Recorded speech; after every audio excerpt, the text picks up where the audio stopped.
Bueno, capítulo 66. En el lecho de muerte. Un alférez británico llegó justo después del anochecer bajo bandera blanca. El general Gate lo mandó a nuestra tienda. El brigadier Simon Fraser se había enterado de que Jamie estaba allí y deseaba verlo. Antes de que sea demasiado tarde, señor, dijo el alférez en voz baja. Era muy joven y parecía deshecho. ¿Irá usted? Jamie ya se estaba levantando, aunque le costó 2 tentativas ponerse en pie. No estaba herido, aparte de unos cuantos cardenales espectaculares y un hombro torcido, pero no había tenido fuerzas para comer siquiera cuando regresó, tambaleándose después de la batalla. Le había lavado la cara y le había dado un vaso de cerveza. Aún lo tenía en las manos, intacto, y ahora lo dejó sobre la mesa. Mi esposa y yo lo acompañaremos, dijo con voz áspera. Fui a coger el abrigo y el botiquín por si acaso. No habría sido preciso que me molestara en coger el botiquín.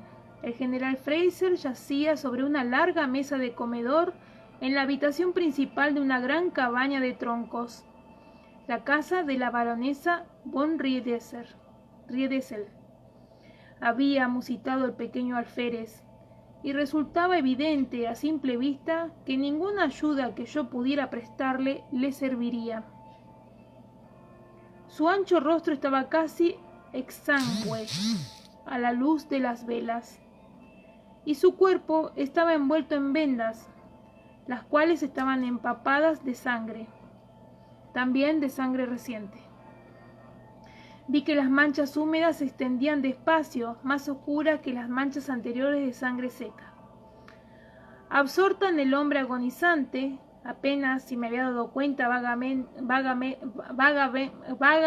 de la presencia de otras personas en la habitación, aunque me había fijado de manera consciente solo en 2. Los médicos que se encontraban junto a su cama, manchados de sangre y pálidos de cansancio. Uno de ellos me lanzó una mirada y luego se puso algo tenso. Entornó los ojos y le dio un codazo a su compañero, que apartó por un momento la vista del general. Frunciendo el ceño, me miró sin comprender y volvió a sumirse en su infructuosa meditación. Le dirigí al primer cirujano una mirada directa, pero sin ningún vestigio de rivalidad. No tenía intención de entrometerme en su territorio. Nada podía hacer allí, nadie podía hacer nada, como dejaba bien claro la actitud de los agotados médicos. El segundo de ellos no se había dado por vencido, y lo admiré por ello. Pero el olor a putrefacción que flotaba en el aire era inconfundible y, además, oía la respiración del general, unos suspiros largos, estertóreos, con un enervante silencio entre unos y otros. No había nada que pudiera hacer como médico por el general Fraser, y allí había gente que podía ofrecerle mejor consuelo que yo. Jamie, tal vez entre ellos. No le queda mucho, le susurré. Si hay algo que quieras decirle. Él asintió, tragando saliva, y se adelantó. Un coronel británico que se hallaba justo al improvisado lecho de muerte entornó los ojos, pero otro oficial le murmuró algo y retrocedió ligeramente para que Jamie pudiera acercarse. La habitación era pequeña y estaba muy llena de gente. Me quedé atrás, procurando no estorbar. Jamie y el oficial británico conversaron unos instantes en susurros. Un joven oficial, sin lugar a dudas el asistente del general, se arrodilló en las sombras al otro lado de la mesa, con la cabeza baja de obvia aflicción. Me descubrí, echándome el manto hacia atrás por encima de los hombros. A pesar de que afuera hacía mucho frío, dentro de la casa hacía un calor brutal, insalubre y sofocante. Como si la fiebre que estaba devorando al general Fraser ante nuestros ojos se hubiera desprendido de la cama y se hubiera extendido por la cabaña. insatisfecha con su magra presa. Era un miasma, con un denso olor a intestinos en descomposición, sudor rancio y el sabor a pólvora negra que impregnaba la ropa de los hombres. Jamie se inclinó, se arrodilló a su vez y se acercó al oído de Fraser. El general tenía los párpados cerrados, pero estaba consciente. Vi que su rostro se crispaba al oír la voz de Jamie. Volvió la cabeza y abrió los ojos, cuya opacidad se iluminó momentáneamente al reconocerlo. «Siamar Atatu Acharay», le preguntó Jamie con afecto. «¿Cómo estás, primo?» Mi gaélico es más o menos como lo leo nomás. La boca del general se torció ligeramente. «Taana Nama Andiabrai Orm», contestó con voz ronca. «Feumai Gun Dodit Midu Rudejin Nak Rob Dol Leam». Tengo una maldita indigestión. Debo de haber comido algo que me ha sentado mal. Los oficiales británicos se agitaron levemente al oír hablar gaélico y el joven oficial del otro lado del lecho levantó la vista estupefacto. Ni la mitad de estupefacto de lo que estaba yo. Tenía la impresión de que la habitación en penumbra giraba a mi alrededor, por lo que medio caí contra el muro, apretando las manos contra la madera, con la esperanza de encontrar algo sólido a lo que agarrarme. La falta de sueño y el dolor marcaban su cara. Y estaba aún tiznado de humo y sangre, con la frente y las mejillas manchadas, como las de un mapache a causa de una manga descuidada. Pero ninguna de esas cosas negaba lo evidente. Tenía el cabello oscuro, la cara más fina, pero habría reconocido esa nariz larga y recta y esos ojos azules rasgados de gato en cualquier parte. Jamie y él estaban arrodillados uno a cada lado del lecho de muerte del general, a no más de 1,5 metros de distancia. Sin duda, nadie podría no darse cuenta del parecido si el Smer, un capitán de infantería, dio un paso adelante y tocó al joven en el hombro, murmurando una palabra y haciendo un leve gesto con la cabeza, indicándole claramente que abandonara la cabecera del general con el fin de concederle al general Fraser unos instantes de privacidad si así lo deseaba. «No levantes la vista», le dije mentalmente a Jamie con toda la ferocidad que pude. «Por el amor de Dios, no levantes la vista». Voy a poner así. No lo hizo. Ya fuera porque había reconocido el nombre, ya porque había entrevisto aquella cara manchada de hollín al otro lado de la cama, mantuvo la cabeza baja, ocultando sus facciones en la oscuridad, y se inclinó para estar más cerca, hablándole en voz muy baja a su primo Simón. El joven se puso en pie, tan despacio como Dan Morgan en una mañana fría. Su sombra ondeó sobre los troncos mal cortados que había a sus espaldas, alta y larguirucha. No le prestó a Jamie la más mínima atención. Todas y cada una de las fibras de su ser estaban concentradas en el general moribundo. «Estoy muy feliz de verte una vez más en la tierra, Seumais McBrien», musitó Fraser, alargando ambas manos en un esfuerzo para tomar entre ellas la de Jamie. «Me alegro de morir entre mis compañeros a quienes amo.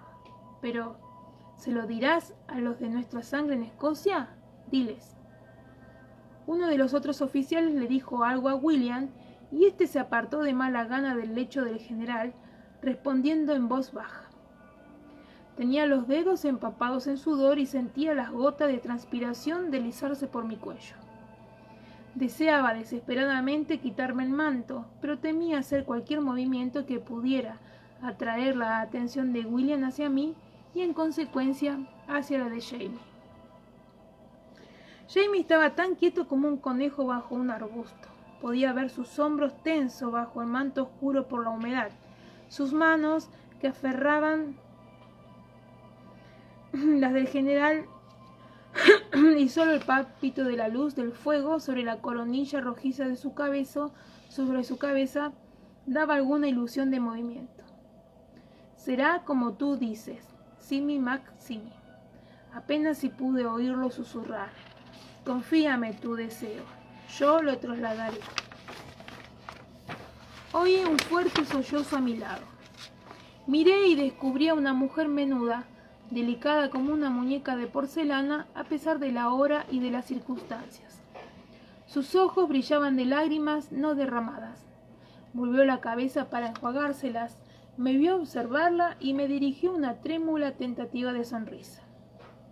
«Estoy muy contenta de que su marido haya venido, señora», me susurró con un suave acento alemán. «Es un consuelo que nuestro querido amigo tenga el solaz de un pariente a su lado». «De dos», pensé, mordiéndome la lengua, y, haciendo un esfuerzo de voluntad, evité mirar a William. Se me ocurrió de repente la horrible idea de que William podía reconocerme a mí y quizá acercarse a hablar conmigo, lo que podría muy bien suponer un desastre si la baronesa, pues debía de tratarse de la esposa de von Riedesel, parecía bambolearse un poco, aunque tal vez solo fuera un efecto del movimiento de la luz de las llamas y de la presión de los cuerpos. Le toqué el brazo. «Necesito aire», le susurré. «Salga afuera conmigo». Los médicos volvían a deslizarse hacia la cama, resueltos como buitres, y los murmullos en gaélico se vieron interrumpidos de repente por un terrible gemido de Simón Fraser. «Traigan una vela», ordenó uno de los médicos con brusquedad, acercándose con rapidez al general. La baronesa cerró los ojos con fuerza y vi moverse su garganta al tragar saliva.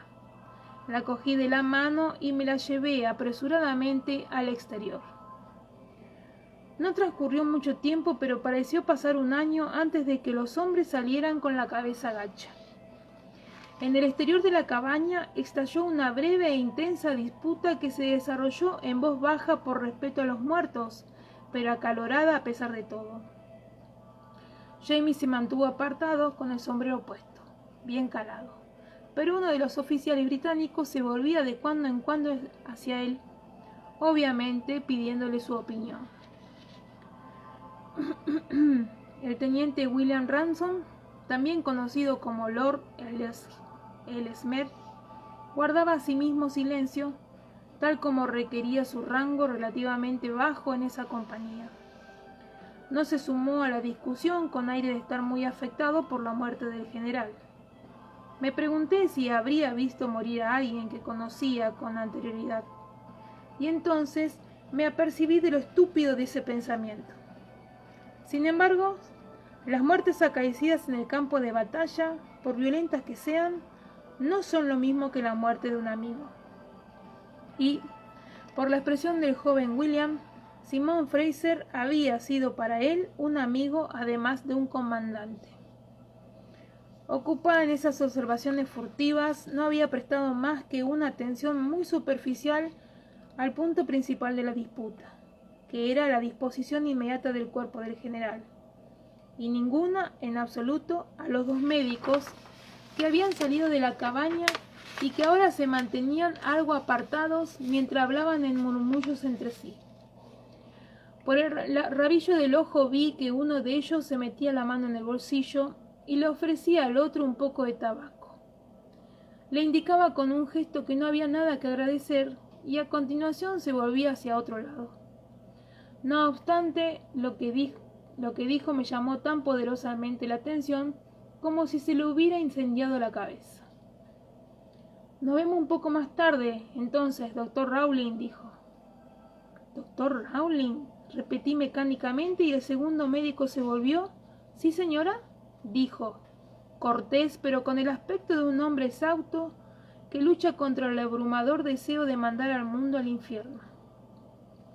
Reconocí ese impulso y me solidaricé con él, pero, al haber hablado, no tuve más remedio que continuar.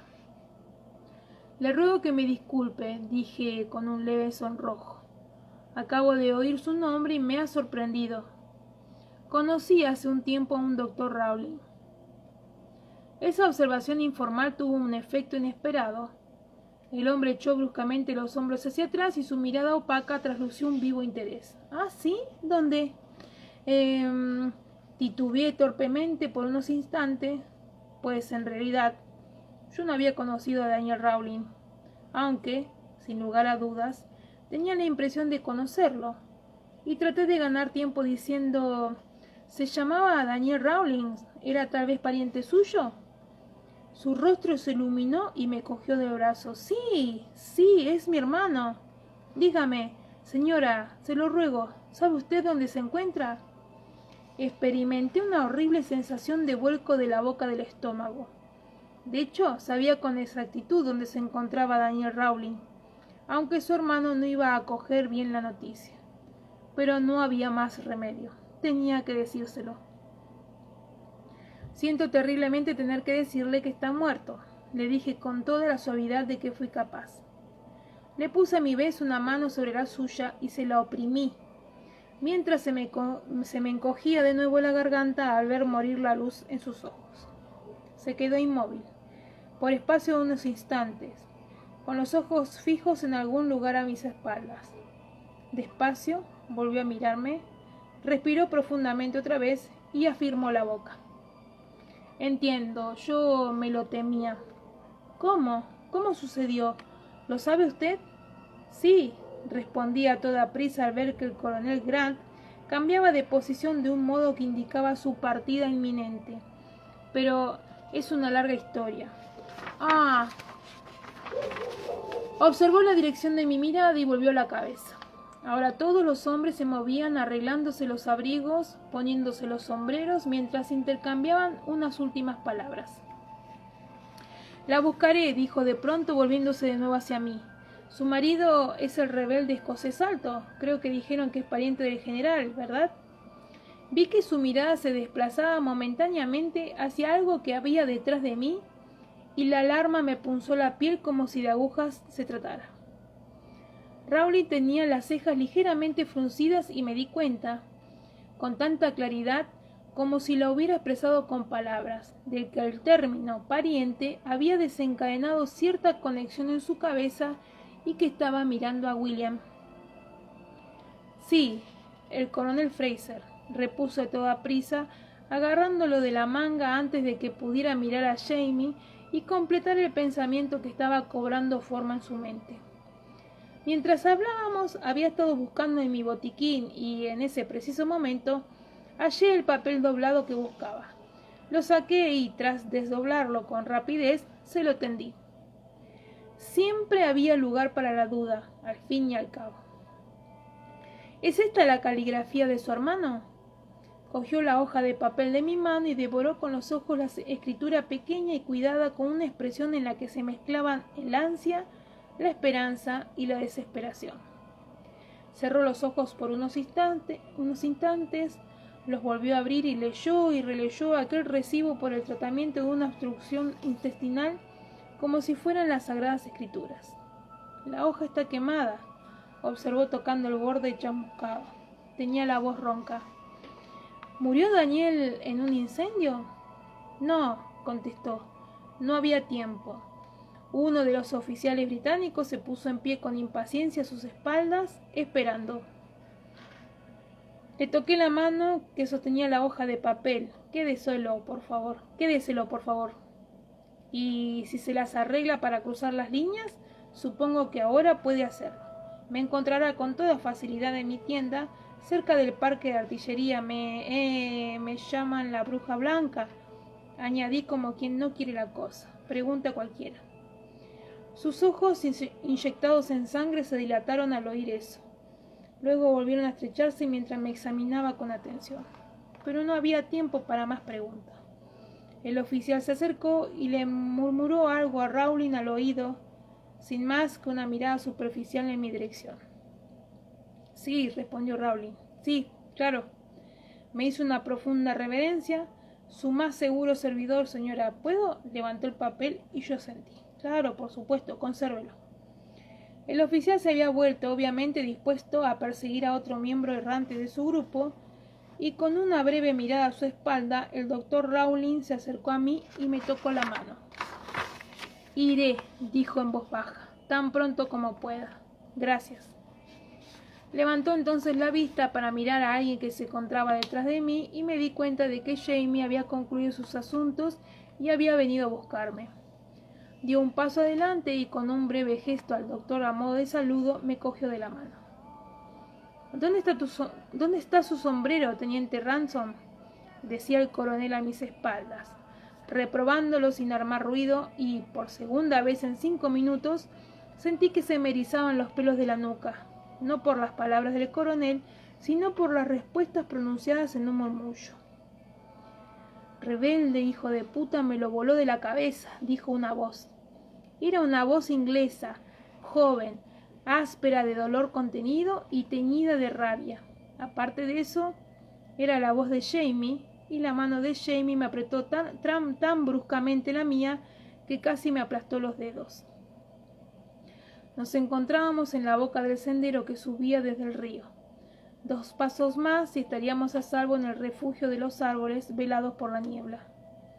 En lugar de dar esos 2 pasos, Jamie se detuvo en seco, permaneció inmóvil lo que dura un latido, me soltó la mano, dio media vuelta y, quitándose el sombrero de la cabeza, se acercó al teniente Ransom y se lo arrojó a las manos. «Creo que le debo un sombrero, señor», manifestó cortés, y se volvió de inmediato dejando al joven mirando asombrado el tricornio que sostenía. Al mirar atrás, vislumbré el rostro confuso de William mientras miraba a Jamie, pero este me empujaba camino arriba, como si los pieles rojas nos estuvieran pisando los talones, por lo que un grupo de abetos jóvenes ocultó al teniente en cuestión de segundos. Sentía vibrar a Jamie como la cuerda pulsada de un violín y tenía la respiración agitada. «¿Es que has perdido el juicio por completo? ¿Es que has perdido por completo el juicio?», le pregunté en tono familiar. «Es muy probable». «¿Qué demonios?», comencé, pero él simplemente negó con la cabeza y continuó tirando de mí hasta que nos encontramos fuera de la vista y del alcance de los oídos de quienes se hallaban en la cabaña. Un tronco caído que había escapado hasta el momento de los leñadores yacía en la mitad del camino, y Jamie se sentó de golpe sobre él y se llevó a la cara una mano temblorosa. «¿Estás bien? ¿Qué demonios te pasa?». Me senté a su lado y le puse una mano en la espalda, empezando a preocuparme. «No sé si reír o llorar, Sassenach», replicó. Apartó la mano de la cara y vi que, en efecto, parecía estar haciendo ambas cosas. Tenía las pestañas húmedas, pero las comisuras de su boca se curvaban. «He perdido a un familiar y he encontrado a otro, todo en el mismo momento, y me he dado cuenta un momento después de que, por segunda vez en su vida, he estado a punto de matar a mi hijo». Me miró y agitó la cabeza, bastante impotente, entre la risa y la consternación. «No debería haberlo hecho, lo sé, eso es lo pensé toda la vez. ¿Qué pasaría si no erraba el tiro en una tercera ocasión? Y pensé que quizás podía sencillamente hablarle, como un hombre, por si fuera la única vez, ¿entiendes?». El coronel Grant lanzó una mirada curiosa en dirección al pie de la senda, donde una rama temblorosa señalaba el paso del rebelde y de su mujer, y luego volvió la vista hacia el sombrero que William sostenía entre las manos. ¿De qué demonios iba eso? William se aclaró la garganta. Evidentemente, el coronel Fraser fue el rebelde hijo de puta que me privó ayer de mi sombrero durante la batalla, respondió, esperando hablar con un tono de seca indiferencia. Me ha compensado. Una pincelada de buen humor brotó en el rostro exhausto de Grant. De verdad, muy decente por su parte. Miró dubitativo el objeto en cuestión. ¿Cree usted que tendrá piojos? En otro hombre, en otros tiempos, eso podría haberse interpretado como una infamia, pero Grant, aunque estaba más que dispuesto a denigrar el valor, las capacidades y la disposición de los coloniales, lo preguntaba tan solo como una posibilidad práctica que se le acababa de ocurrir. La mayor parte de las tropas inglesas y alemanas estaban infectadas de piojo y los oficiales también. Me pica la cabeza. William le dio el sombrero, examinándolo lo mejor que podía dada la escasa luz. Notaba el objeto caliente en las manos, pero no había nada que se moviera en las costuras. No lo creo. Bueno, póngaselo entonces, capitán Ransom. Debemos dar buen ejemplo a los hombres, ya me entiende. De hecho, William se había puesto el sombrero sintiéndose levemente extraño al notar su calor en la cabeza, antes de oír realmente lo que había dicho Grant. Capitán, dijo con languidez. Enhorabuena, lo felicito, Grant. Enhorabuena, lo felicitó Grant mientras el fantasma de una sonrisa aligeraba el agotamiento que se reflejaba en su rostro. El brigadier volvió la vista hacia la cabaña hedionda y silenciosa y la sonrisa se desvaneció. Quería que le hicieran capitán después de Ticonderoga. Debería haberse hecho entonces, pero bueno.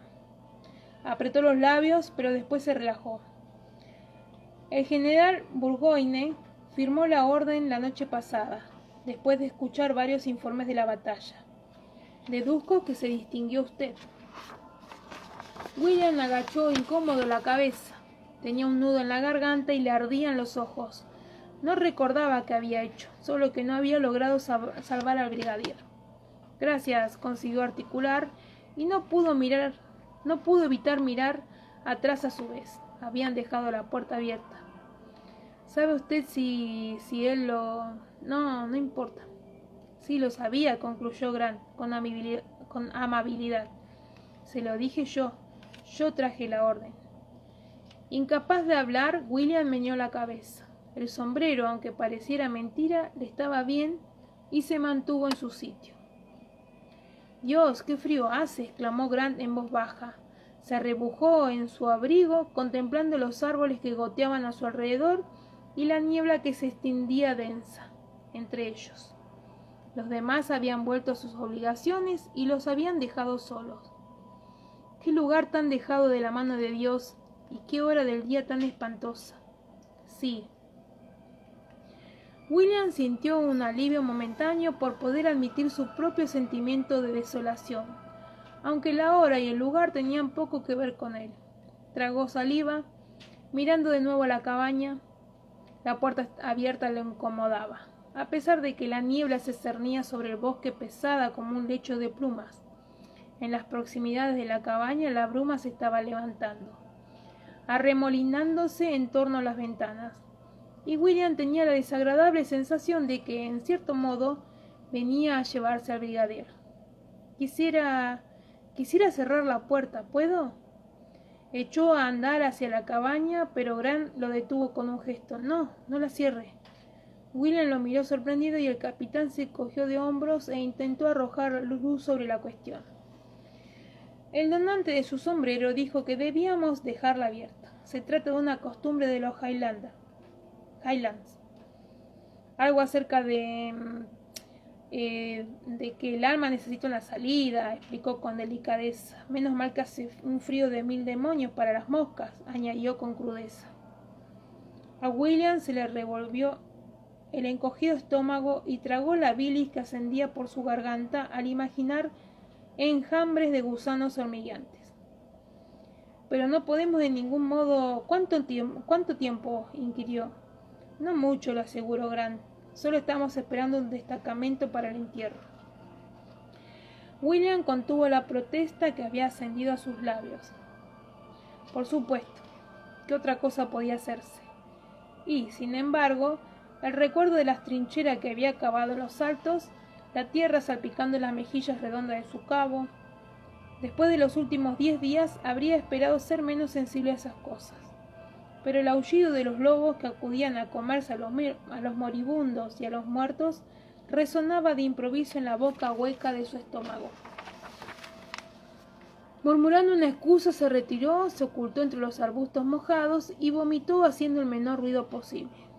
Lloró un poco, en silencio, se limpió la cara con un puñado de hojas húmedas y regresó. Grant, con mucho tacto, fingió creer que William simplemente había ido a aliviarse y no hizo preguntas. Un hombre impresionante, observó en tono desenfadado. Me refiero al pariente del general, A simple vista uno no habría imaginado que estuvieran emparentados, ¿verdad? Atrapado entre su moribunda esperanza y un dolor desgarrador, William casi no le había prestado atención al coronel Fraser antes de que este último le hubiera regalado tan inesperadamente el sombrero, y se había quedado demasiado asombrado como para fijarse mucho en él, pero meneó la cabeza en señal de asentimiento, con el vago recuerdo de una figura alta arrodillada junto a la cama, mientras la luz de las llamas se le prestaba brevemente a su coronilla un toque de rojo. «Se parece más a usted que al brigadier», añadió Grant de modo informal. Acto seguido se echó a reír con una dolorosa carcajada. «¿Está seguro de que su familia no tiene una rama escocesa?» «No, mis antepasados eran todos de Yorkshire, por ambos lados desde la época de las inundaciones, salvo una bisabuela francesa», contestó William, agradecido por la distracción momentánea que suponía esa conversación intrascendente. «La madre de mi padrastro es media escocesa. ¿Cree usted que eso cuenta?» Lo que fuera que Grant podría haber respondido se perdió cuando un lúgubre lamento llegó hasta ellos a través de la penumbra. Ambos hombres se quedaron inmóviles escuchando. Llegaba el gaitero del brigadier con Balcarres y algunos de sus exploradores. El destacamento para el entierro. Había salido el sol, pero no se veía, oculto por las nubes y las copas de los árboles. La cara de Grant tenía el mismo color de la bruma, pálida, brillante de humedad. El sonido parecía venir de gran distancia, no del mismísimo bosque. Entonces unos gemidos y alaridos se unieron al lamento de la gaita. Balcarres y sus indios. A pesar de aquellos espeluznantes sonidos, William se sintió algo reconfortado. No iba a ser tan solo un entierro precipitado en el campo, llevado a cabo sin consideración ni respeto. «Parecen lobos aullando, ¿verdad?», musitó Grant. Se pasó una mano por la cara y después se limpió con aire molesto la palma mojada en el muslo. «Sí, así es», respondió William. Adoptó una actitud firme y esperó para recibir a los asistentes al entierro, consciente todo el tiempo de la cabaña a sus espaldas, con la puerta silenciosa abierta a la niebla. Capítulo 66. Más 67, más graso que la grasa. Siempre había supuesto que la rendición era algo muy fácil. Entregas la espada, estrechas manos y en marcha, en libertad bajo palabra, a la cárcel o a la próxima batalla. Me quitó esta idea tan ingenua de la cabeza del doctor. Rowling, que en efecto cruzó las líneas 2 días después para hablarme de su hermano. Le conté cuanto pude, manifestándole mi particular apego al registro casuístico de su hermano, a través del cual tenía la impresión de haber conocido a Daniel Rowling. El segundo doctor Rowling dijo que se llamaba David. Era una persona con quien resultaba fácil conversar, de modo que permaneció conmigo un rato durante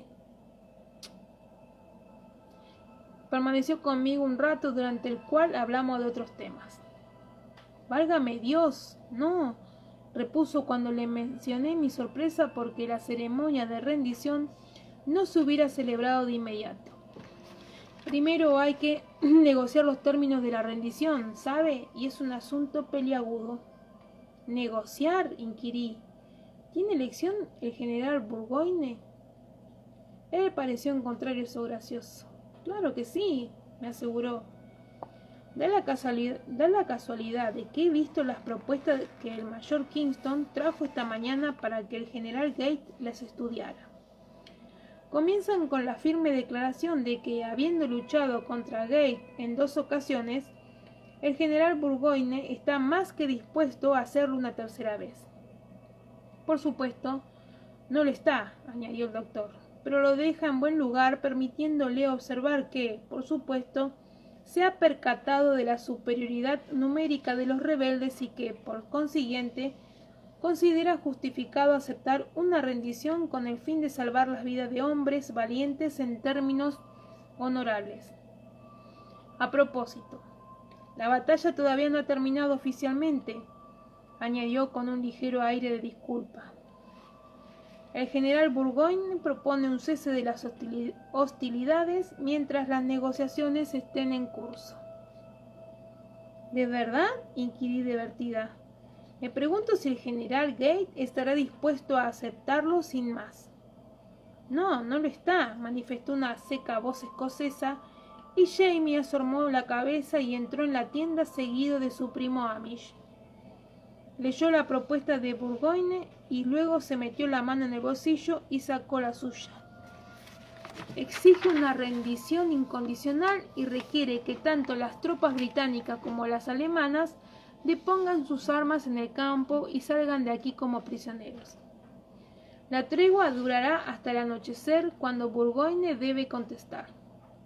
Pensé que el mayor Kingston iba a darle un ataque de apoplejía allí mismo. ¿Cree que estará marcándose un farol? ¿Crees que estará marcándose un farol?, le pregunté. Jamie profirió un ruidito típicamente escocés con la garganta y dirigió una mirada al doctor Rowling, indicándome que no consideraba adecuado discutir el asunto delante del enemigo. Y, dado que era evidente que el doctor Rowling tenía acceso al alto mando británico, tal vez tuviera razón. David Rowling cambió diplomáticamente de tema, abriendo la tapa de la caja que había traído consigo. «Es la misma caja que tenía usted, señora Fraser». «Sí, lo es». Me había dado cuenta de ello de inmediato, pero no me había parecido correcto mirarla. Estaba un poco más estropeada que la mía y tenía una plaquita de bronce con el nombre, pero aparte de eso era exactamente igual. Bueno, no es que tuviera auténticas dudas acerca del destino de mi hermano, señaló con un pequeño suspiro, pero esto deja totalmente zanjada la cuestión. Las cajas nos las regaló mi padre, que también era médico cuando empezamos a ejercer. Lo miré asombrada. ¿No irá a decirme, ¿eran ustedes gemelos? Sí, lo éramos. Parecía sorprendido que yo no lo supiera. ¿Idénticos?, sonrió. Nuestra madre siempre sabía quién era quién, pero muy poca gente lograba distinguirnos. Me lo quedé mirando sintiendo una desacostumbrada calidez, casi vergüenza. Como es lógico, me había formado una imagen mental de Daniel Rawlings mientras leía las entradas de sus libros de registros médicos. Encontrármelo cara a cara de repente, por así decirlo, me dejó algo aturdida. Jamie me miraba sorprendido con las cejas arqueadas. Solté una tosecilla, ruborizándome, y él meneó levemente la cabeza y, con otro ruidito escocés, cogió las barajas de las cartas que había venido a buscar y salió seguido de Amish. Me pregunto, ¿necesita usted algo en particular en términos médicos?, dijo David Rawlings, ruborizándose a su vez. Ando bastante escaso de medicina, pero tengo duplicados de algunos instrumentos y una selección bastante buena de bisturíes. Me sentiría muy honrado si usted... Era una oferta muy galante, por lo que mi azoramiento se vio arrollado al instante por una oleada de codicia. ¿Tendría usted por casualidad un par de pinzas de sobra? Forceps pequeños, quiero decir. Sí, claro. Abrió el cajón inferior y apartó un montón desordenado de pequeños instrumentos para buscar las pinzas. Mientras lo hacía, me fijé en un objeto inusual y lo señalé. ¿Qué diablo es eso? Se llama Hugun Penis, me explicó el doctor Rawlings, poniéndose visiblemente colorado. Parece una trampa para osos. ¿Qué es? No es posible que sirva para circuncidar. Cogí el instrumento, lo que hizo que Rowling soltara un grito y lo miré con curiosidad. Por favor, querida señora. Casi me arrancó aquella cosa de las manos y volvió a echarlas en su baúl. ¿Para qué demonios es?, pregunté, más divertida que ofendida por su reacción. Por el nombre, obviamente, evita la tumescencia nocturna. Ahora su rostro había adquirido un color rojo oscuro y malsano, y evitaba mirarme a los ojos. Sí, me imagino que debe de evitarla. El objeto en cuestión consistía en 2 círculos concéntricos de metal, de los cuales el extremo era flexible, con los extremos superpuestos y una especie de mecanismo de llaves que permitía apretarlo. El círculo interno era dentado, muy parecido a una trampa para osos, tal como había dicho. Estaba obviamente pensado para ajustarlo en torno a un pene flácido, el cual permanecería en ese estado si sabía lo que le convenía. Tosí. Vaya. ¿Y eso es deseable? Su azoramiento se aplacó ligeramente y se convirtió en asombro. Bueno, eso... La pérdida de esencia masculina es muy debilitante. Mengúa la vitalidad y expone al hombre a todo tipo de enfermedades, además de afectar gravemente a sus facultades mentales y espirituales. Menos mal que nadie ha pensado en mencionárselo a mi marido, observé. Rowling me dirigió una mirada absolutamente escandalizada, pero por fortuna, antes de que la conversación pudiera alcanzar proporciones más inconvenientes aún, un alboroto procedente del exterior nos interrumpió, y él aprovechó la ocasión para cerrar la caja y metérsela a toda prisa bajo el brazo antes de ir a reunirse conmigo a la entrada de la tienda. Un pequeño desfile atravesaba el campo a unos 30 metros de distancia. Un mayor británico en uniforme de gala, con los ojos vendados y el rostro tan colorado que pensé que iba a reventar, lo conducían 2 soldados continentales y lo seguía a discreta distancia otro soldado con un pífano, tocando Yankee Doodle.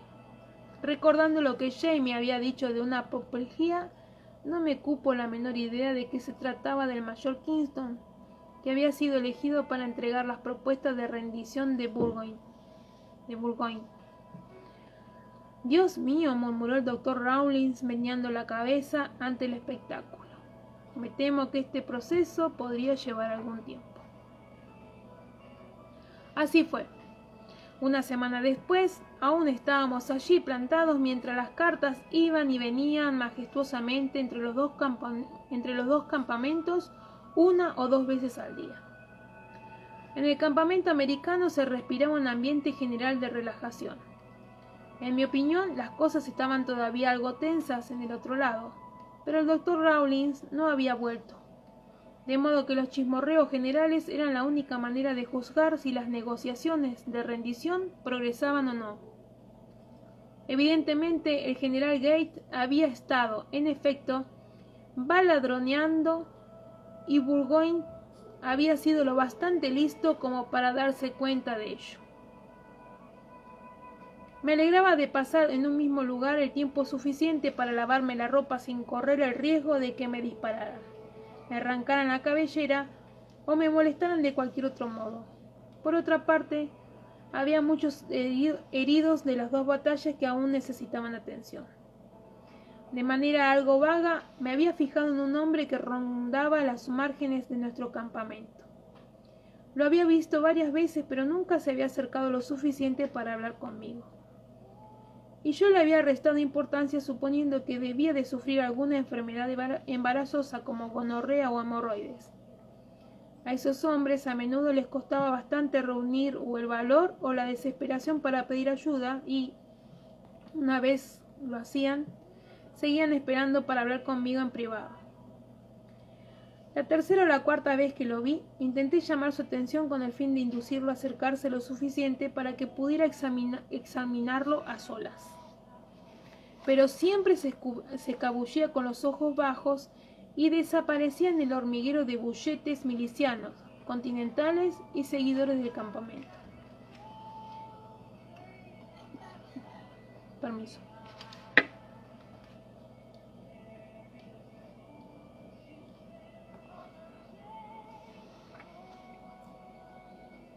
Volvió a aparecer de modo muy inesperado al día siguiente, hacia el anochecer, mientras yo estaba preparando una especie de potaje con un hueso.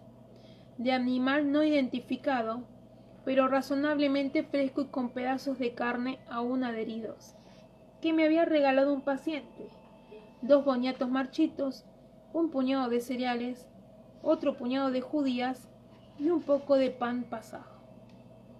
¿Es usted la señora Fraser?, inquirió con un acento escocés de Highlands sorprendentemente educado. Edimburgo, pensé, y sentí una leve punzada al recordar que Tom Christie hablaba de manera similar. Él siempre había insistido en llamarme señora Fraser, pronunciando de aquella misma manera formal. Sin embargo, los pensamientos acerca de Tom Christie desaparecieron de inmediato. «La llaman la bruja blanca, ¿no es así?», preguntó el hombre y sonrió. No era en modo alguno una expresión agradable. «Así me llaman algunos, ¿qué pasa?», inquirí, agarrando con fuerza el cucharón de madera y mirándolo fijamente hasta hacerle bajar la mirada. Era alto y delgado, de cara fina y morena, vestido con el uniforme continental. ¿Por qué no habría acudido al médico de su regimiento y había preferido a una bruja?, me pregunté. ¿Querría un filtro de amor? No parecía de esos. Echó una breve risa y me saludó con una inclinación. «Solo quería estar seguro de haber venido al lugar adecuado, señora», respondió. No pretendía ofenderla. «No me ha ofendido». No estaba haciendo nada visiblemente amenazador aparte de estar demasiado cerca de mí, pero no me gustaba. Y el corazón me latía más deprisa de lo debido. «Es evidente que conoce mi nombre», declaré luchando por mantener la calma. «En cambio, yo no conozco el suyo». Volvió a sonreírme, mirándome de arriba abajo con tal atención que me pareció poco menos que insolente, muy poco menos, la verdad. «Mi nombre no tiene importancia. ¿Su marido es Jane Fraser?». Sentí un intenso y repentino deseo de arrearle con el cucharón, pero no lo hice. Aquello tal vez le molestaría, pero no me libraría de él. No quería admitir el nombre de Jamie y no me molesté en preguntarme por qué. Simplemente contesté. «Discúlpeme», y tras retirar la olla del fuego, la dejé en el suelo y me marché. Él no se lo esperaba y no fue tras de mí. Me alejé deprisa, rodeé con rapidez un grupo de personas reunidas alrededor de otra... me salté un renglón. Rodeé con rapidez una pequeña tienda que pertenecía a la milicia de New Hampshire y me deslicé entre un grupo de personas reunidas alrededor de otra hoguera. Eran gente de la milicia, algunos con sus esposas. 1 o 2 parecieron sorprenderse de mi brusca aparición, pero todos me conocían y me hicieron cordial. Está separado acá. Y me hicieron cordialmente un sitio, haciéndome gestos con la cabeza y murmurando saludos. Desde ese refugio miré hacia atrás y vi al hombre cuya silueta se recortaba contra el sol poniente, de pie junto a mi propio fuego abandonado mientras el aire de la noche le revolvía el cabello. Sin duda era mi imaginación lo que me hacía pensar que tenía un aspecto siniestro. «¿Quién es ese, tía? ¿Uno de tus pretendientes rechazados?», me dijo el joven Ian al oído con una sonrisa. «Rechazado sin lugar a dudas», respondí sin apartar los ojos del hombre. Había pensado que quizás me seguiría, pero se había quedado donde estaba, con la cara vuelta en mi dirección. Su rostro era un óvalo negro, pero sabía que me estaba mirando. «¿Sabes dónde está tu tío?». «Ah, sí. Él y su primo Amish están desvalijando al coronel en una partida de Lanterloop». «Allí», apuntó con la barbilla al campamento de la milicia de Vermont, donde se erguía la tienda del coronel Martin, reconocible por un gran desgarrón en la parte superior, reparado con un parche de percal amarillo. «¿Amish juega bien a las cartas?», pregunté con curiosidad mirando hacia la tienda. «Mentira», dijo. «¿Amish juega bien a las cartas?», pregunté con curiosidad mirando hacia la tienda. «No, pero el tío Jamie sí. y sabe cuándo Amish va a equivocarse, lo que es casi tan bueno como hacer lo correcto, ¿verdad? Te creo. ¿Sabes quién es ese hombre? ¿El que está junto a mi hoguera? Ian entornó los ojos para protegerse del sol que estaba abajo y frunció el ceño de repente. No, pero acaba de escupir tu sopa. ¿Qué ha hecho qué? Me volví vertiginosamente, justo a tiempo de ver al anónimo caballero marcharse aireado con la espalda muy erguida.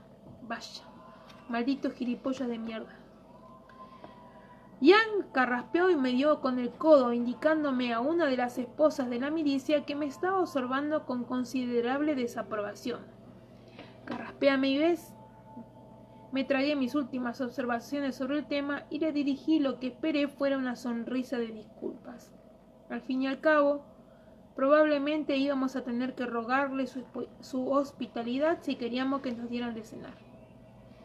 Cuando volví a mirar hacia nuestra hoguera, el hombre había desaparecido. ¿Puedo decirte algo, tía?, preguntó Ian mirando con el ceño fruncido las sombras que se largaban bajo los árboles. Volverá.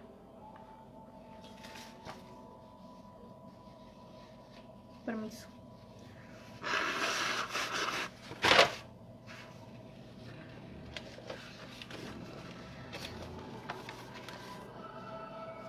Jamie y Amish no volvieron para cenar, lo que me hizo suponer que la partida de cartas no debía de irles mal. Las cosas también iban razonablemente bien para mí. La señora Kevitz, la esposa de la milicia, nos dio de comer a Ian y a mí, y muy hospitalariamente nos sirvió pan de maíz recién hecho y estofado de conejo con cebolla. Y, lo mejor de todo, mi siniestro visitante no regresó. Ian había ido a ocuparse de sus asuntos, con Rollo pisándole los talones. Así que cubrí el fuego y me dispuse a marcharme a las tiendas del hospital para efectuar mis visitas nocturnas. La mayoría de los heridos graves habían fallecido en los 2 o 3 días posteriores a la batalla. Del resto, aquellos que tenían mujer, amigos o parientes que cuidaran de ellos, se habían marchado a sus propios campamentos. Quedaban más o menos 3 docenas, hombres solos, con heridas o enfermedades difíciles de curar, pero que no suponían un riesgo inmediato para sus vidas. Me puse un segundo par de medias, me envolví en mi grueso manto de lana y le di gracias a Dios por el frío. A finales de septiembre había caído una helada que había inflamado los bosques y los había vestido con esplendor de rojo y oro, pero que también habían acabado amablemente con los insectos. El alivio de la vida de campamento sin moscas era una maravilla en sí mismo. No me sorprendía en absoluto que las moscas hubieran sido una de las 10 plagas de Egipto. Los piojos, por desgracia, seguían con nosotros, pero sin moscas, pulgas y mosquitos, la amenaza de enfermedades epidémicas habían disminuido de manera tremenda. No obstante, cada vez que me acercaba a la tienda hospital, me sorprendía olisqueando el aire, alerta al revelador tufo a heces que podía presagiar una inesperada irrupción de cólera, tifus o un brote de los males menores de la salmonela. Pero, esa noche, no olí nada más allá de lo habitual hedor a pozo negro de las letrinas, al que se solapaba el fuerte olor a cuerpo sin lavar, sábanas sucias y un persistente olor a sangre. Tranquilizadoramente familiar. 3 enfermeros estaban jugando las cartas bajo un cobertizo de lona cerca de la mayor de las tiendas, mientras una vela de juncos, cuya llama subía y bailaba al aire de la noche, iluminaba su juego. Sus sombras crecían y menguaban sobre la pálida lona, y oía el ruido de sus risas al pasar. Eso significaba que ninguno de los médicos del regimiento estaba por allí, mucho mejor. La mayoría de ellos simplemente agradecían cualquier tipo de ayuda que se les ofrecía y, por tanto, me dejaban hacer. Pero siempre había 1 o 2 que se aferraban a su dignidad e insistían en su autoridad. Por lo general, eso no suponía más que un pequeño inconveniente, pero era muy peligroso en caso de emergencia. Esa noche no había emergencias, gracias a Dios. Fuera de la tienda, en un cuenco, Había unos cuantos candeleras y cabos de velas de distinta longitud. Prendí una vela en la hoguera y, agachándome para entrar, recorrí las dos grandes tiendas comprobando constantes vitales, charlando con los hombres que estaban despiertos y evaluando su estado. Nada intranquilizador, aunque me preocupaba un poco el cabo Yebedia Shoredich, que había sufrido 3 heridas de bayoneta durante el ataque al gran reducto. Milagrosamente ninguna de ellas había afectado a ningún órgano vital, y aunque el cabo estaba bastante incómodo, uno de los bayonetazos había atravesado en trayectoria ascendente su nalga izquierda, no prestaba señales importantes de fiebre, pero sí había algún indicativo de infección en la herida de la nalga. Voy a irrigársela, le dije echándole una ojeada a mi botella medio llena de tintura de genciana. Era casi lo último que me quedaba, pero con un poco de suerte no volvería a hacerme mucha falta hasta que estuviera en situación de preparar más. Se la lavaré, quiero decir, para quitarle el pus. ¿Cómo sucedió?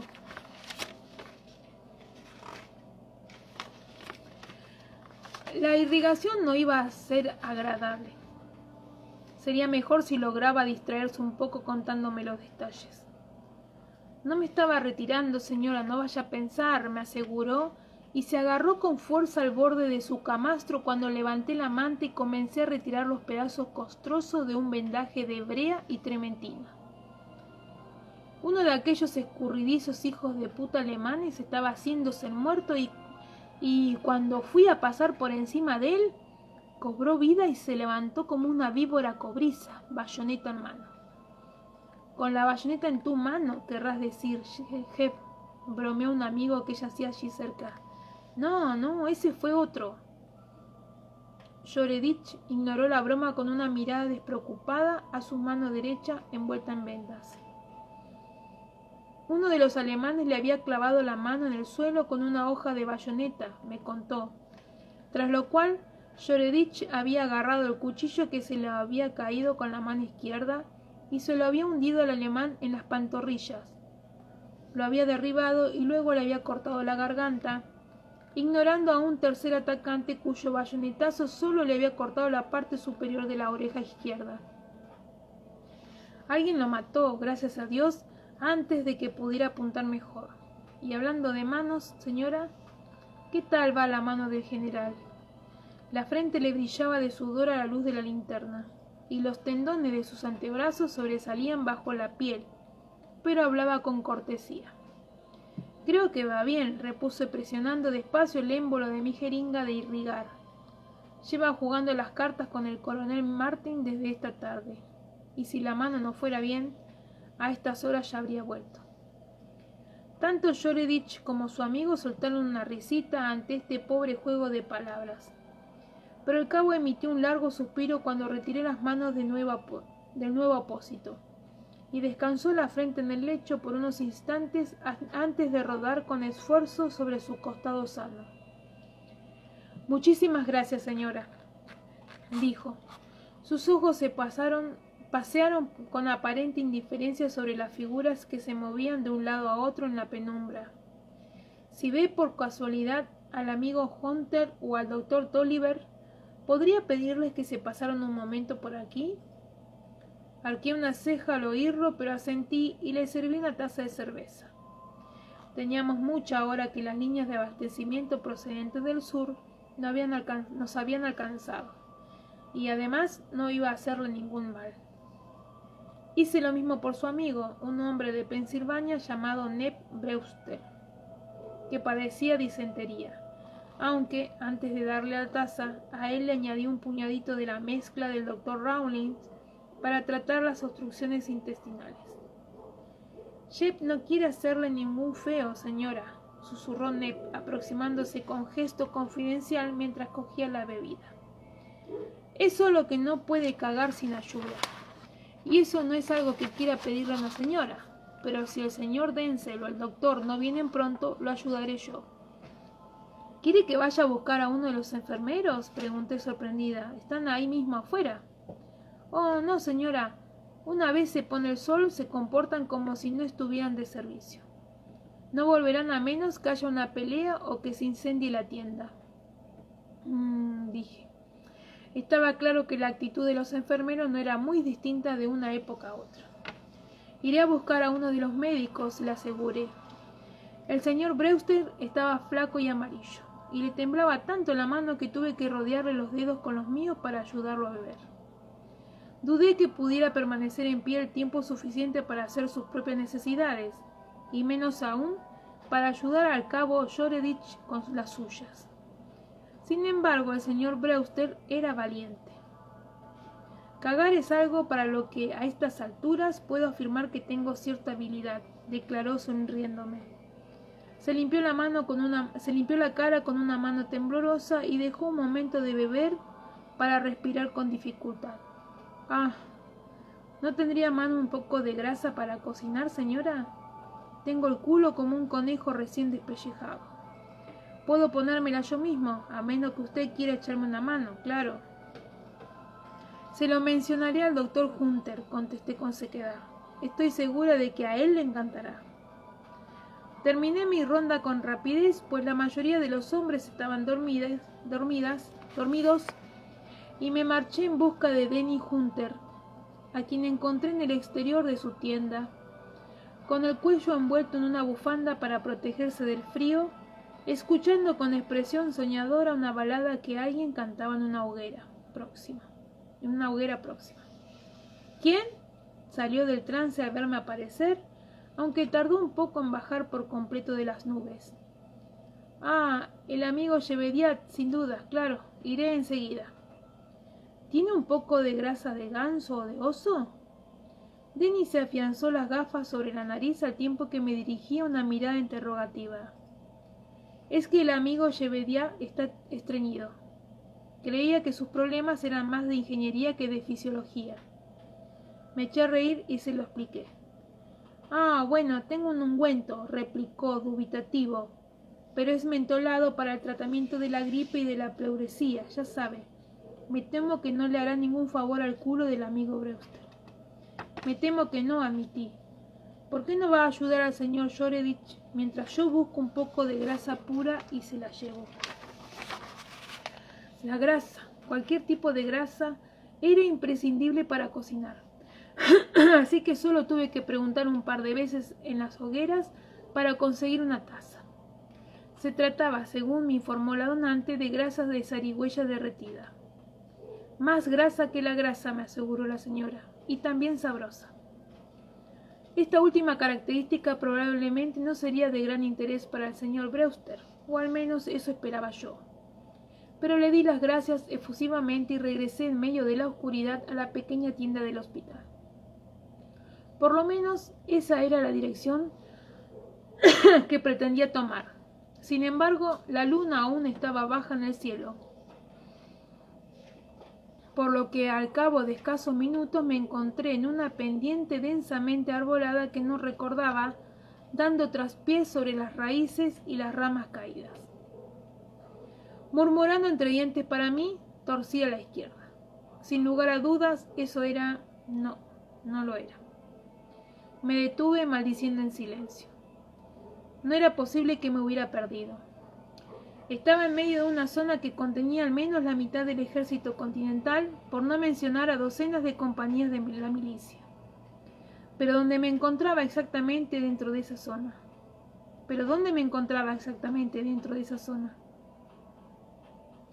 Distinguí el resplandor de varias hogueras entre los árboles, aunque su configuración no me pareció familiar.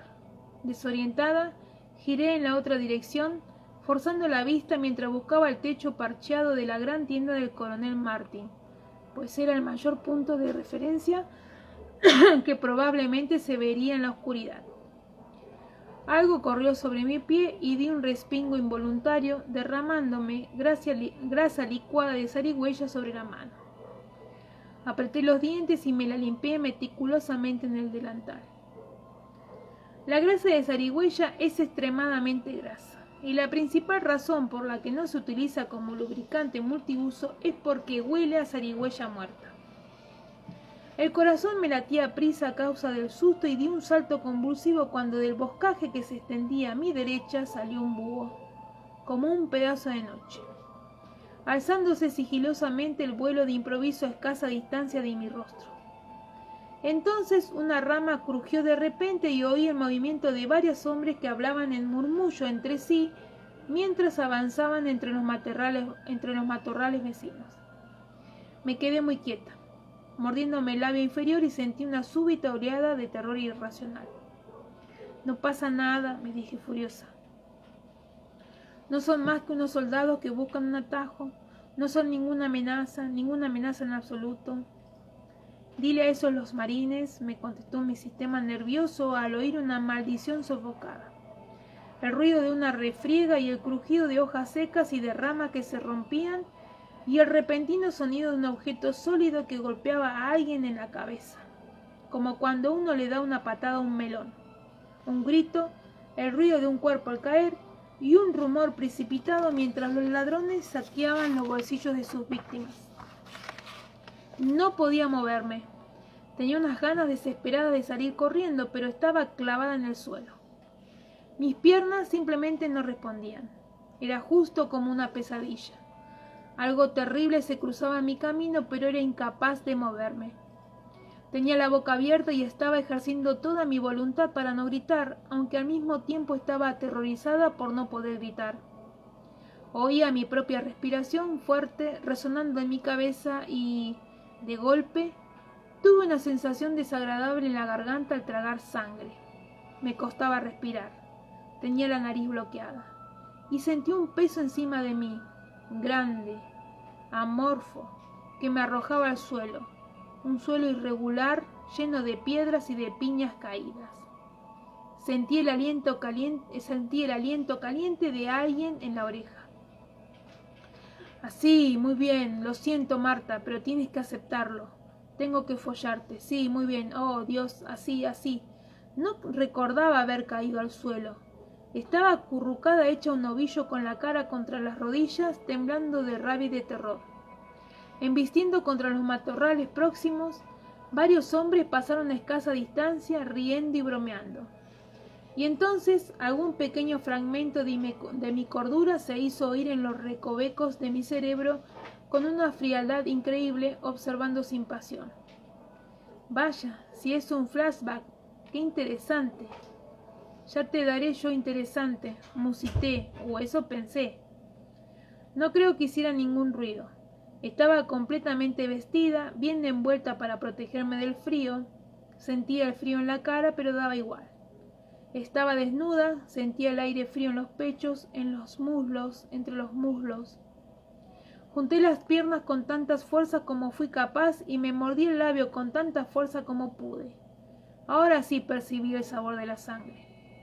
Pero lo siguiente no sucedió. Lo recordaba vívidamente, pero solo era un recuerdo. No había vuelto a suceder. Muy despacio, volví en mí. El labio me dolía y goteaba sangre.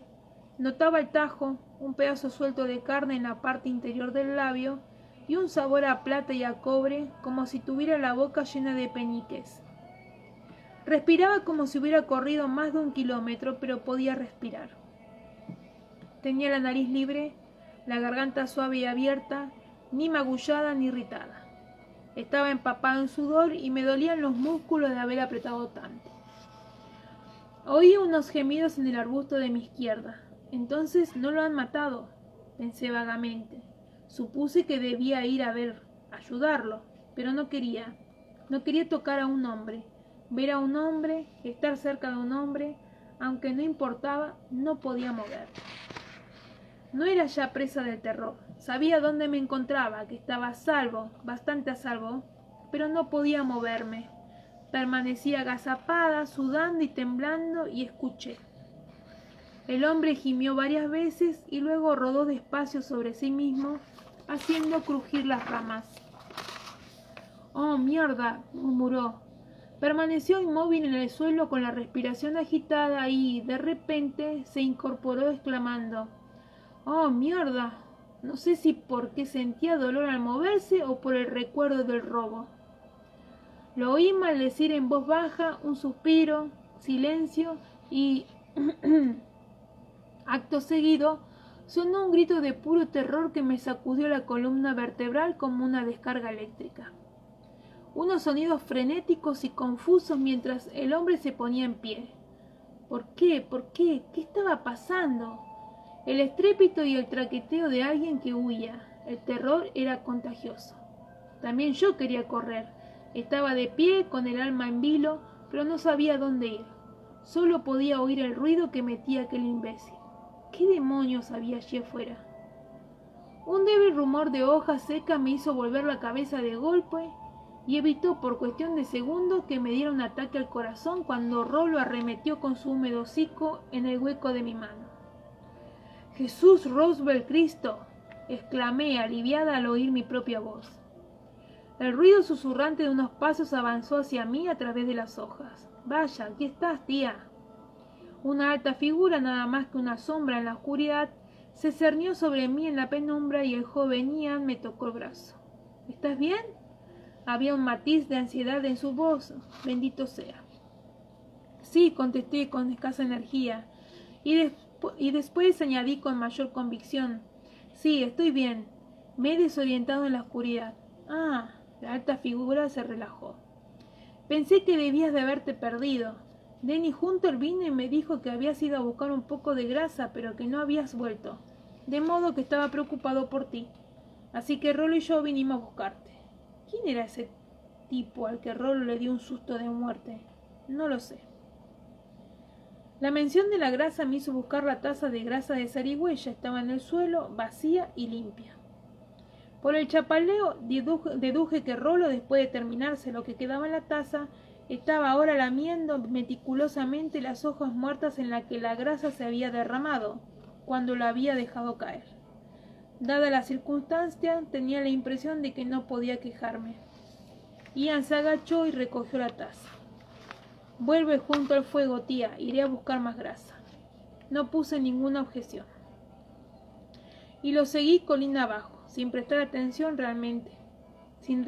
realmente atención a lo que me rodeaba. Estaba demasiado ocupada en reorganizar mi estado mental, serenar mis sentimientos e intentar recuperar un cierto equilibrio.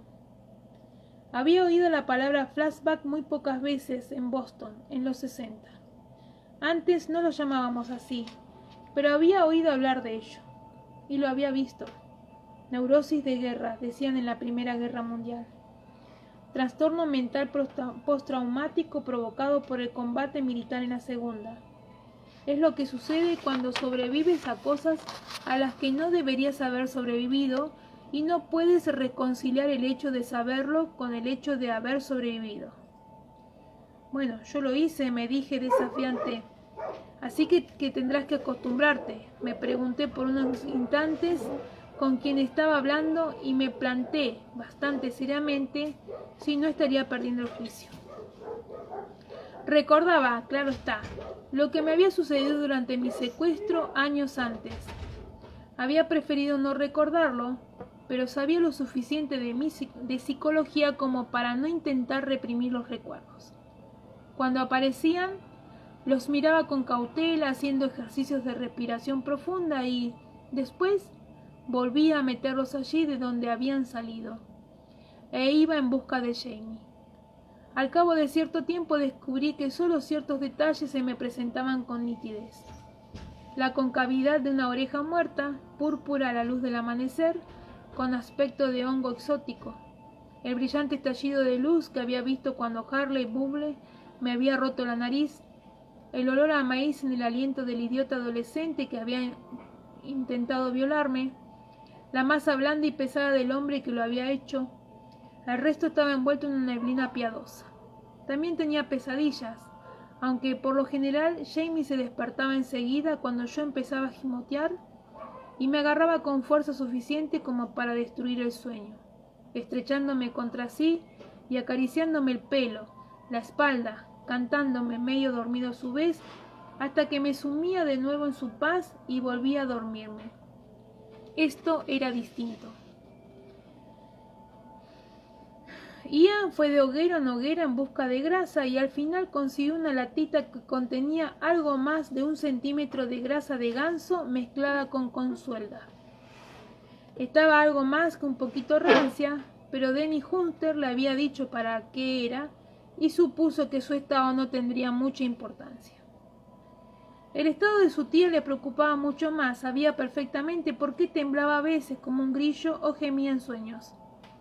Había visto cómo se encontraba cuando la trajeron después de estar con aquellos bastardos y sabía el tipo de cosas que le habían hecho. Se le encendió la sangre y se le hincharon las venas de las sienes al recordar la lucha cuando habían ido a liberarla. Cuando la habían rescatado, ella no había querido vengarse. Ian pensaba que eso tal vez hubiera sido un error, aunque comprendía que Claire era una sanadora y que había jurado no matar. Pero algunos hombres necesitaban matar. La iglesia no lo admitía, salvo en caso de guerra. Los Mohawk lo entendían muy bien, también el tío Jamie. Y los cuáqueros, gimió. De la sartén a las brasas. En cuanto hubo conseguido la grasa, había vuelto sobre sus pasos, no hacia la tienda hospital donde Dennis se encontraba casi con seguridad, sino hacia la tienda de los Hunter. Podía fingir que se dirigía a la tienda hospital. Las dos estaban bastante próximas, pero siempre le había parecido absurdo mentirse a sí mismo. No era la primera vez que echaba de menos a Brianna. A ella podía contarle cualquier cosa y ella a él. Más de lo que a veces podía contarle a Roger Mac, pensó. Se santiguó mecánicamente al tiempo que murmuraba Gumbiop y Ab Sabailit Adia. Que estén a salvo, oh Dios. Se preguntó de hecho qué le habría aconsejado Roger Mac si hubiese estado allí. Era un hombre tranquilo y una buena persona, aunque era presbiteriano. Sin embargo, los acompañó en el viaje de aquella noche y participó en la tarea y no dijo ni una palabra al respecto después. Ian dedicó un momento a pensar en la futura congregación de Roger Mac y en lo que ésta pensaría de aquella imagen de su pastor, pero sacudió la cabeza y continuó su camino. Todas esas preguntas eran solo un modo de evitar pensar en lo que iba a decirles cuando la viera, pero era inútil. Solo quería decir una cosa y era la única cosa que no podría decirle nunca. La entrada de la tienda estaba cerrada, pero dentro había una vela encendida. Tosió cortésmente sin entrar y Rollo, al ver dónde se encontraban, meneó la cola y soltó un amistoso buf. La lona que cubría la entrada de la tienda se levantó de inmediato y apareció Rachel, con la costura en una mano, entornando los ojos en la oscuridad, pero ya con una sonrisa en los labios. Había oído al perro. Se había quitado la cofia y tenía el cabello desordenado, con algunos mechones sueltos que se habían desprendido de las horquillas. —Rollo —exclamó inclinándose para rascarle las orejas—, y veo que te has traído también a un amigo. Ian sonrió mostrándole la latita. —He traído un poco de grasa. Mi tía dijo que su hermano la necesitaba para su culo. Un instante demasiado tarde lo recordó, quiero decir, para un culo. Le ardía el pecho.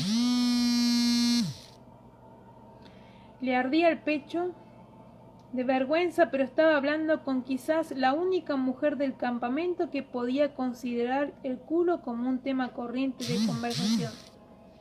Bueno, la única, aparte de su tía, corrigió, o de las prostitutas tal vez. Ah, estará muy contento, gracias. Alargó el brazo para coger la lata de sus manos y sus dedos rozaron los de él. La cajita de hojalata estaba manchada de grasa resbaladiza. Se cayó y ambos se agacharon a cogerla. Ella sirvió primero. Su cabello acarició la mejilla de Ian, cálido e impregnado de su olor. Sin pensarlo siquiera, Ian tomó su rostro entre ambas manos y se inclinó hacia ella. Vio sus ojos centellear y oscurecerse, experimentó 1 o 2 segundos de cálida y perfecta felicidad, y sus labios se posaron en los de Rachel, mientras su corazón descansaba en las manos de ella. Entonces una de aquellas manos se estrelló contra su mejilla y él retrocedió como un borracho bruscamente arrancado del sueño. ¿Qué estás haciendo?, susurró ella. Había dado unos pasos atrás, con los ojos abiertos como platos, y estaba pegada a la pared de la tienda como si fuera a caerse a través de ella. «No debes hacerlo». Ian no pudo encontrar nada que decir. Los idiomas que conocía hervían en su cabeza como un estofado y, no obstante, se había quedado mudo. Pero lo primero que emergió de su confusión mental fue el Gaelin. «Mochid, corazón mío», le dijo, y respiró por primera vez desde que la tocó. A continuación afloró el Mohawk profundo y visceral. «Te necesito», y a la cola con retraso el inglés, el más adecuado para disculparse. «Yo lo siento». Ella asintió con la cabeza, vacilando como una marioneta. Sí. Tenía que irse. Ella tenía miedo, pero Ian también sabía una cosa. No era a él a quien temía. Despacio, muy despacio, extendió una mano en su dirección, moviendo los dedos de forma involuntaria como si quisiera atraer a una trucha. Y por un milagro inesperado, pero milagro al fin y al cabo, la mano de ella se acercó lentamente a la suya, temblando. Ian le tocó las puntas de los dedos, los encontró fríos. Los suyos estaban calientes. Él se los calentaría. Se estremeció mentalmente al sentir la carne de ella contra la suya. Vio sus pezones duros contra la tela de su vestido y sintió el pequeño bulto redondo de sus pechos, fresco en sus manos, la presión de sus muslos, fríos y duros contra su ardor. Le cogió la mano, la trajo hacia sí, y ella se dejó arrastrar, blanda, impotente, atraída por su corazón. «No debes», musitó audible apenas, «no debemos». Ian pensó vagamente que, por supuesto, no podía abrazarla, dejarse caer al suelo, apartarle la ropa de en medio y poseerla por las buenas, aunque todas y cada una de las fibras de su cuerpo le pedían que hiciera exactamente eso. Un débil recuerdo de civilización cobró fuerza y se agarró a él. Al mismo tiempo, con terrible desgana, le soltó la mano. «No, claro que no», replicó en un perfecto inglés. «Claro que no debemos». Tú, tragó saliva y se pasó el dorso de la mano por los labios. No como para limpiarse su beso, sino llena de asombro, pensó Ian. «¿Sabes?», cayó en seco y lo miró. «No estoy preocupado por si no me amas», le dijo, y supo que estaba diciendo la verdad. «Ahora ya no.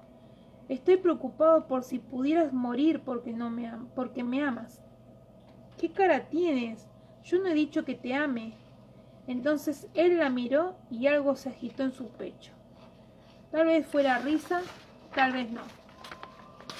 «Mucho mejor si no lo haces», repuso con suavidad. «Yo no soy tonto y tú tampoco». Ella hizo un gesto impulsivo en su dirección y Ian se apartó solo un pelo.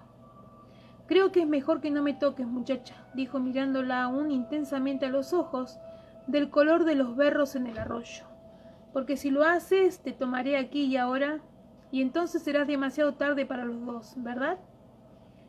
La mano de Rachel quedó suspendida en el aire y aunque él se dio cuenta de que quería retirarla, no pudo hacerlo.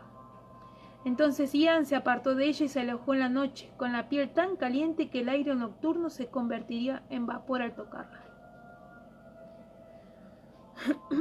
Rachel permaneció inmóvil por unos instantes, escuchando el fuerte latido de su corazón.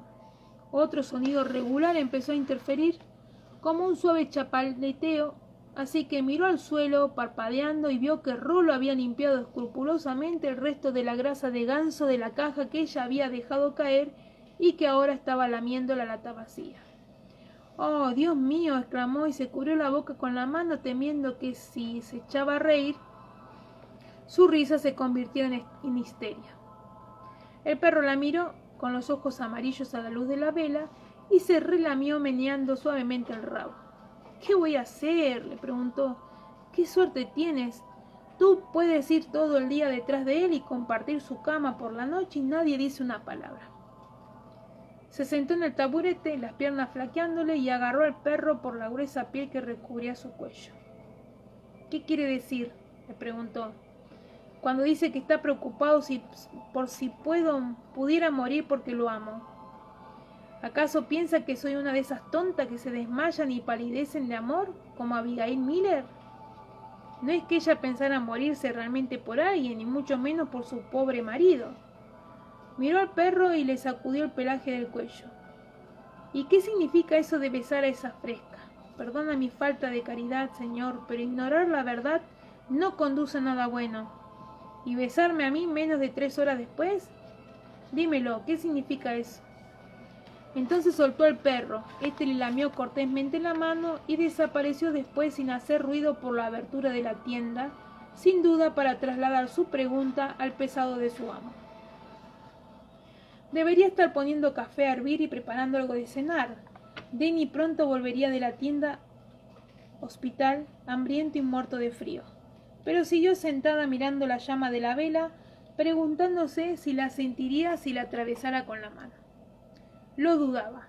Se le había inflamado todo el cuerpo cuando él la tocó, tan abruptamente como una antorcha empapada en trementina, y aún no había dejado de arder. Lo extraño era que no se le hubiera prendido fuego su camisa. Sabía lo que hacía Ian. Él no lo llevaba en secreto. Era un hombre que vivía en la violencia que la llevaba consigo. Y yo lo utilicé cuando me convino, ¿verdad?, le preguntó a la vela. Eso no era propio de un amigo. No se había contentado con confiar en la piedad de Dios, no dispuesta a aceptar su voluntad. No solo había estado de acuerdo en utilizar la violencia y la había alentado, sino que había puesto a Ian Murray en grave peligro tanto para su alma como para su cuerpo. No, ignorar la verdad no conducía a nada bueno. Aunque si de lo que estamos hablando es de la verdad, le dijo a la vela sintiéndose aún desafiante. Soy testigo de lo que hizo por Denny, tanto como por mí. ¿Quién hizo qué? Su hermano asomó la cabeza al interior de la tienda y luego se incorporó mirándola pestañeando. ¿Rezarás por mí?, le preguntó Rachel con brusquedad. ¿Si estoy en grave peligro? Su hermano se la quedó mirando sin parpadear detrás de las gafas. Claro que sí, contestó despacio, aunque dudo que los rezos te sirvan de mucho. ¿Qué pasa? ¿Es que ya no tienes fe en Dios?, habló en tono cortante, más angustiada aún por la idea de que su hermano pudiera haberse visto superado por las cosas que había presenciado en el último mes. Mucho se temía que habían debilitado considerablemente su propia fe, pero se apoyaba en la fe de su hermano como si se tratara de un escudo y una defensa. Si eso desapareciera... No, mi fe en Dios es infinita, respondió él y sonrió. ¿Mi fe en ti? No tanto. Se quitó el sombrero y lo colgó de la alcayata que había clavado en el mástil de la tienda y se aseguró de que la entrada de la misma estaba cerrada y la lona bien sujeta detrás de él. He oído aullar a los lobos mientras volvía, la informó, más cerca de lo que sería de desear. Se sentó y la miró directamente. ¿Ian Murray?, inquirió sin rodeos. ¿Cómo lo sabes? Le temblaban las manos por lo que se le restregó con gesto irritado en el delantal. Acabo de encontrarme su perro, la observó con interés. ¿Qué te ha dicho? Yo, nada. Denny arqueó una ceja incrédulo y ella cedió. No gran cosa. Dijo que yo estaba enamorada de él. ¿Lo estás?, preguntó Denny sin parecer en absoluto sorprendido. ¿Cómo puedo estar enamorada de un hombre así? Si no lo estuvieras, supongo que no me pedirías que rezara por ti, indicó él en buena lógica. Simplemente le habrías dicho que se marchara. ¿Cómo? Es probablemente una pregunta que yo no estoy cualificado para contestar, aunque imagino que lo dices de manera retórica en cualquier caso. Ella se echó a reír, a pesar de lo nerviosa que estaba. No, replicó alisándose el delantal sobre las rodillas. No lo digo de manera retórica. Más, bueno, ¿tú dirías que Job hablaba de manera retórica cuando le preguntó al Señor qué estaba pensando? Lo digo de ese mismo modo. Preguntarle al Señor es una cosa problemática, le contestó su hermano en tono reflexivo. Obtienes respuestas, pero tiende a llevarte a situaciones extrañas. Volvió a sonreírle, aunque con afecto y con una simpatía tan profunda en los ojos que le hizo apartar la mirada. Rachel permaneció sentada alisando la tela del delantal entre los dedos, mientras oía los gritos y los cantos de los borrachos que caracterizaban todas las noches en el campamento. Le entraron ganas de decir que no podía haber situaciones mucho más extrañas que esa. Dos amigos en medio de un ejército formando parte de él, pero en realidad lo que los había llevado hasta allí había sido el hecho de que Denny le preguntara al señor, por lo que no quiso hacerle pensar que lo culpaba por ello. En cambio, lo miró y le preguntó con vehemencia: ¿Has estado enamorado alguna vez, Denny? Vaya, respondió él y se miró las manos que tenía apoyadas en las rodillas. Aún sonreía, pero estaba distinto, absorto, como si estuviera viendo algo dentro de su cabeza. Sí, supongo que sí. ¿En Inglaterra? Él asintió. Sí, pero no salió bien. ¿Ella no era una amiga? No, respondió él en voz baja, no lo era. En cierto modo eso era un alivio. Había temido que se hubiera enamorado de una mujer que no hubiera querido abandonar Inglaterra y que se hubiera sentido obligado a regresar a América por ella. Sin embargo, en el tocante a sus propios sentimientos hacia Ian Murray, aquello no auguraba nada bueno. Lo siento por la grasa, dijo de golpe. Él parpadeó. ¿La grasa? Para el culo de alguien, dijo el amigo Murray. El perro se la comió. ¿El perro se comió? Ah, el perro se comió la grasa. Su boca se curvó y se pasó lentamente el pulgar de la mano derecha por encima de los dedos. No pasa nada. Encontré un poco. ¿Tienes hambre?, dijo ella de repente y se puso en pie. Lávate las manos y pondré el café al fuego. Eso estaría bien, gracias, Rachel. Rachel vaciló, pero no era un hombre que evitara las cosas. El amigo Murray dijo que tú lo amas, pero no que él te ame a ti. Parece una forma de expresión particular, ¿no crees? Sí, respondió ella, en un tono que indicaba que no quería hablar de las rarezas de Ian Murray. No iba a explicarle a Denny que Ian no se le había declarado en palabras porque no había tenido necesidad.